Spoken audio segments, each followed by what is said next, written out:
Tonight, a man wielding a machete seriously injures a young person just steps away from a high school. I don't know what's happened, but yeah, everything and everyone going crazy.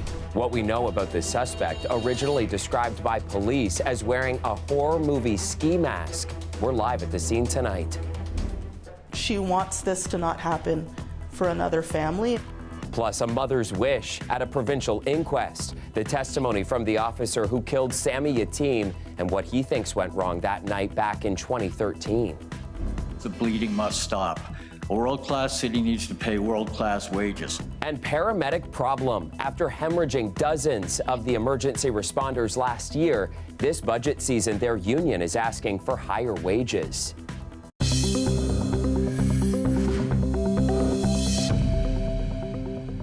Good evening, I'm Chris Glover. Thanks for joining us on a busy Monday evening. And we begin tonight with that alleged machete attack in North York.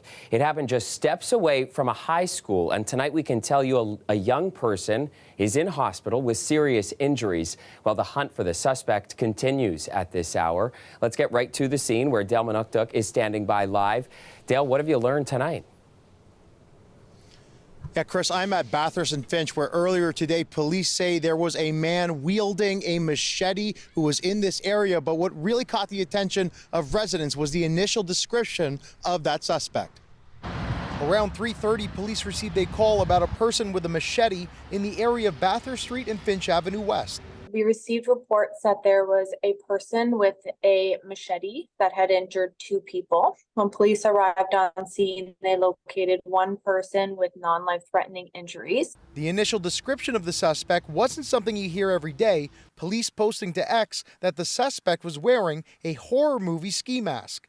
I mean, it's not Halloween yet, so that's what I have to say about that. I think the city is going crazy right now. I don't know what's happened, but yeah, everything and everyone going crazy.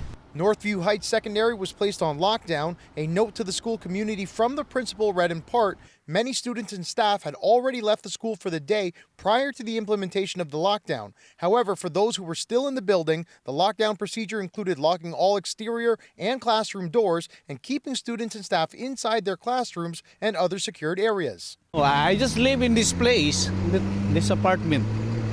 But when I go home after work, I saw a lot of police over there. The lockdown was lifted just before 5 p.m. Police say the person injured and taken to hospital was a young person. It's unclear whether they're a student at the high school or whether the suspect is. Police did say the suspect is still at large, and officers provided a detailed description. A male black, approximately 5'4", wearing all black clothing with Adidas shoes, carrying a white backpack, wearing white gloves, a white face mask, and carrying a machete. Chris, we don't know if the victim was stabbed or cut, but Constable Shannon Eames says that the young person who was sent to hospital was injured by a machete. She also says that police never found a second victim. That was part of their initial reports. They're asking that anybody with information contact them. Chris? Quite the ordeal, and still so much to learn on this one. Dale Manukduk reporting live for us tonight in North York. Thanks, Dale. Now to a significant day of testimony at the inquest into the death of Sammy Yatim. He's the Toronto teen who was shot and killed by a police officer on a TTC streetcar back in 2013. Today, on the 6th day of the coroner's inquest, jurors heard testimony from that officer about what went wrong that night. Talia Ricci has more. Sammy Yatim was 18 years old and standing alone on a Toronto streetcar holding a small knife, experiencing a mental health crisis on July 27, 2013. Former Constable James Frisillo started firing his gun less than a minute after arriving at the scene. 8 out of the 9 shots hit Yatim. The exchange was captured on video and sparked outrage. When Frisillo was asked today whether there was anything that would have helped him make better decisions the night Yatim was shot, he said, "A taser would have changed everything. At that point, only supervisors worked with tasers. That night there was a shortage of supervisors. That would have made a world of difference." In 2016, Fursillo was acquitted of second-degree murder and convicted of the lesser charge of attempted murder. He was sentenced to 6.5 years behind bars and granted full parole in 2020. The purpose of the inquest is to examine what happened in hopes of preventing it from happening again. Fursillo often appeared agitated today, telling the inquest, "I haven't been a police officer on the road for over a decade. I don't know what I can add to this inquest. I am hoping we can look forward so these incidents won't happen again." Asha James is a lawyer who represents Yatim's mother, Dr. Sahar Bahati. They are both taking part in the inquest, which started last week. We're going to ask this jury to make recommendations to avoid these deaths in the future. And as I said, given that we're 10 years past, there's changes that have been made. But in order to understand the effectiveness of those changes, we also have to understand what was in place in 2012 and 2013. James says Yatim's mother hopes the inquest will lead to changes in how police are trained in de-escalation. She would like to see police give new strategies for dealing with mental health calls. She testified that she feels paralyzed, that she really feels stuck kind of in 2013 and what happened. And so it's difficult, but she wants this to not happen for another family, and she wants it to be so that the processes are improved, so we're not, 10 years from now doing another inquest like this about this kind of death. A psychology expert who has studied stress and police behavior also testified today. The inquest resumes on Tuesday, and due to an objection during questioning from Yatim's father's lawyer, Fursillo's testimony is expected to continue. Talia Ricci, CBC News, Toronto. Investigators with York Police and the Canada Border Services Agency have recovered dozens of stolen vehicles worth millions of dollars. They were able to identify a prolific, fast-acting group of criminals that was storing recently stolen vehicles in residential areas where they would then cool off, if you will, those vehicles before being sent to other locations where they would then be packaged in containers and shipped overseas. Police say the group was targeting high-end vehicles from around the GTA and across southwestern Ontario. Some of the recovered vehicles were going to be shipped as far away as Azerbaijan. Police executed half a dozen search warrants in December and earlier this month, and they recovered 52 stolen vehicles with an estimated value of more than $3 million. 11 people are now facing charges, including theft of a motor vehicle and trafficking in stolen property. Here's a live look for you of what it looks like right now. -2, feeling like -7 out there. Victor Paulo is joining us now. Victor, some blustery conditions for some of us today. Chris, we had some snow today. We had a scattered flurries. Some areas received almost snow globe-like snow, but taking a reason to look wise because that's that Texas low system that's coming our way, which is bringing a lot of that snow, rain to a lot of areas such as Windsor in the freezing rain form. But we all have mild temperatures up ahead. Now, the reason I say mild is because your average high is -2.5, your average low is -10.9, and here's that Texas low system right here, which is bringing all of that snow that's going to start around 9 o'clock tomorrow morning and lasting throughout all your day, all the way through to about 9 o'clock p.m. As you do see here, 9 o'clock in the morning it starts, and it's going to be quite the amount of snow, around 10 centimeters we're expecting.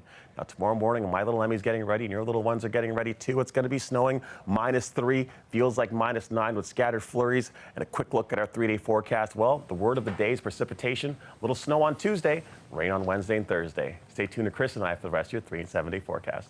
All right, Victor, thank you. Shifting gears to public transit issues in the city, and a dedicated busway that would run along that decommissioned Line 3 in Scarboro is way over budget and at least a year behind schedule. That's according to a report that's set to be considered at a TTC board meeting this week. We're not talking about months or even years for when Scarborough residents will need this busway. They need it today.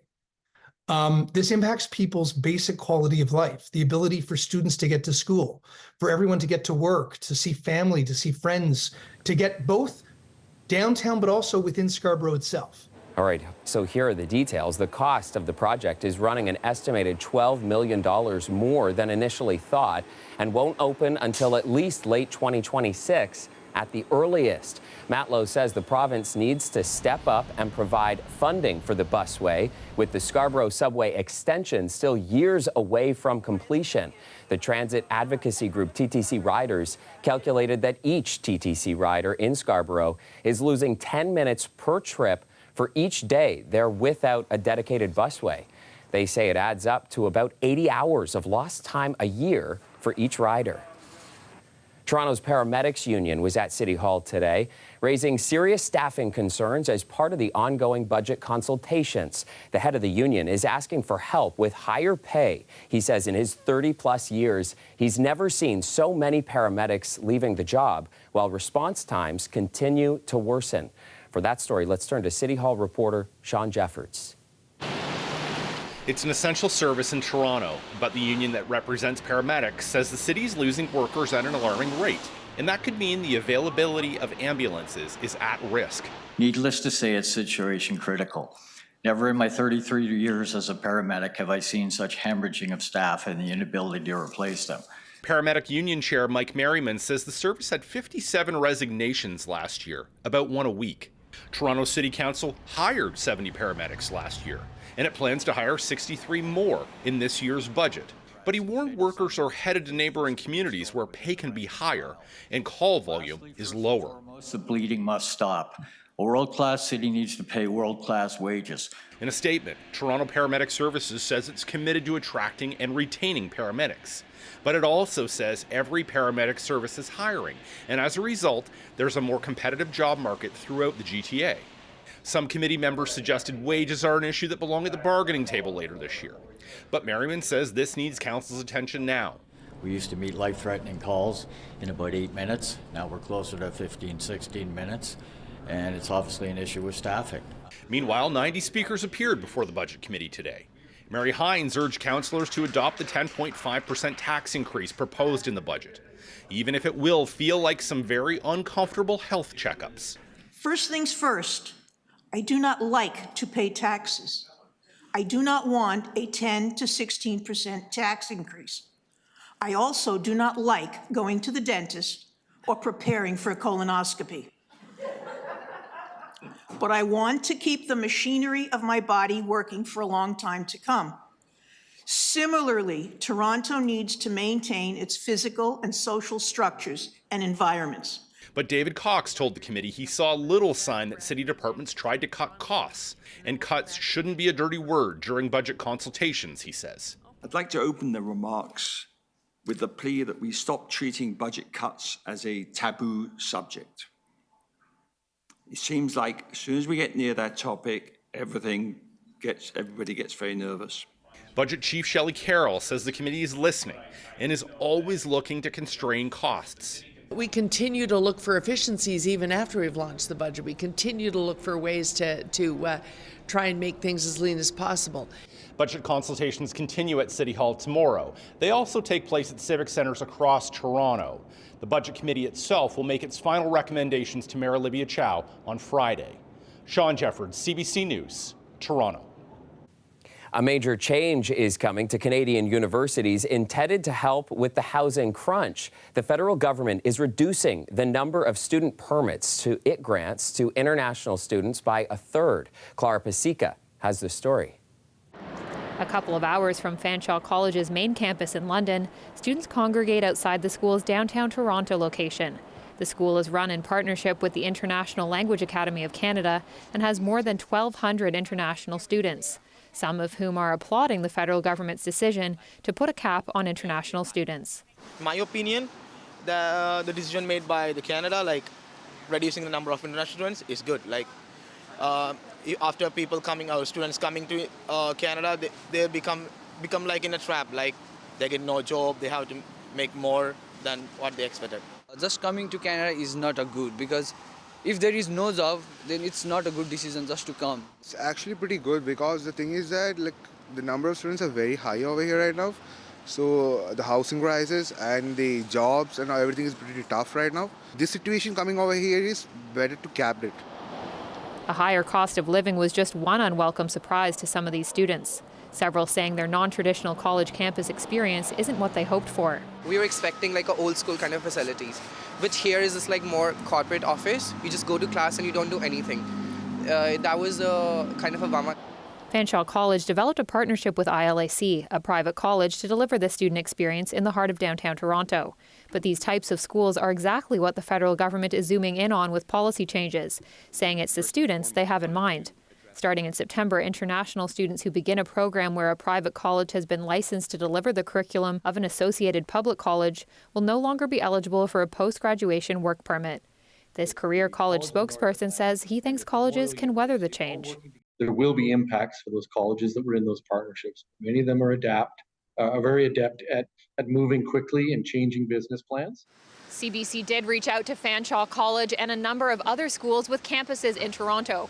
A spokesperson for Fanshawe said the college is still reviewing the government's announcement for its potential impacts on the college. They'll have more to say soon. Clara Pasica, CBC News, Toronto. The woman at the heart of a federal court case that challenges Canada's definition of adoption. The potentially precedent-setting case could eventually overturn a decade-long ban on adoptions from Muslim countries. Angelina King sat down with the woman who argues the ban is discriminatory and violates Canada's charter. Aside from video calls, it's been more than 6 years since Jamila Kadir has seen 3 of her children. They may be far in Pakistan, but their bond remains close. We aren't identifying them for their safety. There is, you can say, probably a biological child-parent relationship between us. Their biological mother, Kadir's sister, died in 2012, so Kadir and her husband took them in as their own. Her lawyer is translating. I knew that I would do anything I can to make sure that they never felt motherless. Now she speaks with them daily, offering motherly advice, even shopping online with the girls. We are emotionally attached with her. She really supports us in every matter.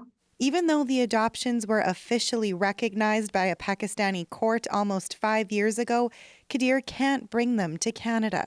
That's because the adoptions are under an Islamic arrangement known as kafala, the only form of adoption in Pakistan and many other Muslim countries. The Canadian government says kafala doesn't sever legal ties between adopted children and their biological parents like Canadian adoptions do. In the context of kafala adoptions, the tie between parents and child lives on. Largely, this is a symbolic aspect of adoption. Kadir, through her lawyer and with the help of her brother, have launched a court challenge, not just for her kids, but for all Muslim families who are separated since this ban went into place more than a decade ago. Kadir argues the law is discriminatory and unconstitutional, violating the right to equality, freedom of religion, and security of the person. It's certainly our hope that the ban will be overturned with this case. If the judge allows me to have my children in Canada, I would feel like I've gotten the whole world. Kadir says if not, she doesn't know what to do. She has 2 young biological children living with her in Canada. She's considered moving the family to Pakistan, but says it's not safe there and why she left in the first place. Their sect, Ahmadi Muslims, have been long persecuted in Pakistan, facing violent attacks. Kadir points to scars on her daughter's face and arms, saying she had to get reconstructive surgery after being attacked for being Ahmadi. Immigration, Refugees and Citizenship Canada said it can't comment on an active litigation, but said provinces and territories collectively decided to suspend adoptions from Pakistan because the law there isn't recognized here, nor in international treaties that address adoption. But other countries that have signed on to those treaties, like the US and the UK, don't see it that way. A case like this should really not fall on the shoulders of a family. The last thing they need is for their government to be telling them what their religion prescribes or doesn't prescribe. For Kadir, Canada is accepting and safe. Here, everyone is considered equal. I feel free in Canada. She just hopes her children will be able to feel that too after the court case is heard later this year. Angelina King, CBC News, Toronto. Renowned Canadian filmmaker and Toronto native Norman Jewison has died at the age of 97. His publicist says the three-time Oscar nominee died peacefully at home on Saturday. Okay, you're excited? And action! Jewison's movies have won multiple Academy Awards, and in 1999, he received an Oscar for Lifetime Achievement. His racial drama, In the Heat of the Night, won the Best Picture Oscar for 1967. Jewison's other well-known films include Moonstruck, Fiddler on the Roof, and The Hurricane. Stay with us. We'll be right back.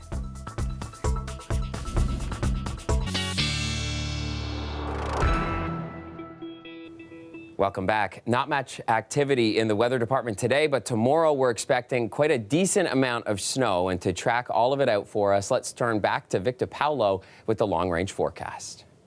Taking a look at the map of North America here, we'd just like to note a couple things. That large Arctic air mass, which was down over where we were located all of last week, which was purple like my jacket, you can see now has reached a little bit more up north, and that's leaving us with above seasonal mild temperatures. No more are we going to be in situations where we're in the -13s, -12s, as you can see Alberta with a lot of those cities still near that Arctic air mass. Now, speaking of temperatures, when it comes to tonight, after the late show, it's going to drop down to -4, feeling like -8, and you do see all that cloud cover behind me. Much different than last week where it was feeling like -22. Now, taking a look at how much snow we're expecting to fall here over the next couple of hours between now and let's say Wednesday morning early, we're expecting about 10 centimeters here in the GTA. Areas north of where we're located will be expecting closer to 15, maybe 20 centimeters. Now, that Texas low, which you're speaking of, which is bringing all of that precipitation our way for tomorrow, you can see it's going to start right around 9 o'clock and it's going to last all the way through to about your Wednesday early morning, where you're going to get a bit of break of cloud cover before some more rain comes our way. But let's not get to Wednesday. Let's talk about Tuesday. Right around 9, you see it's going to start here, and that system is quite large, stretching all the way to the Great Lakes, all the way up to where we are over here. And as you see, Windsor's going to get a bit of a break, but they would have gotten a lot of freezing rain earlier in the day. So if you have any travel plans down on the southwest, you want to prepare because they'll be experiencing quite a lot of freezing rain when it comes to between now and Wednesday morning. But when it comes to the rest of your Wednesday, as mentioned, Wednesday is going to be a day where we're expecting some rain to pass through. Some areas will be having a little bit of ice pellets as well, so you want to make sure you're planning ahead when it comes to your commuting on Wednesday because the roads will not be the best. Now, looking at your 3 and 7 day forecast, precipitation is a word for the first 3 days up until Friday. Get to see the sun on Saturday and Sunday, but the big thing here is the milder temperatures. Have a great night, Toronto, and over to you, Chris. You have a great night as well, Victor, and I'm sure a lot of us will be happy to see that nice weather. I'll see you back here tomorrow night at 11.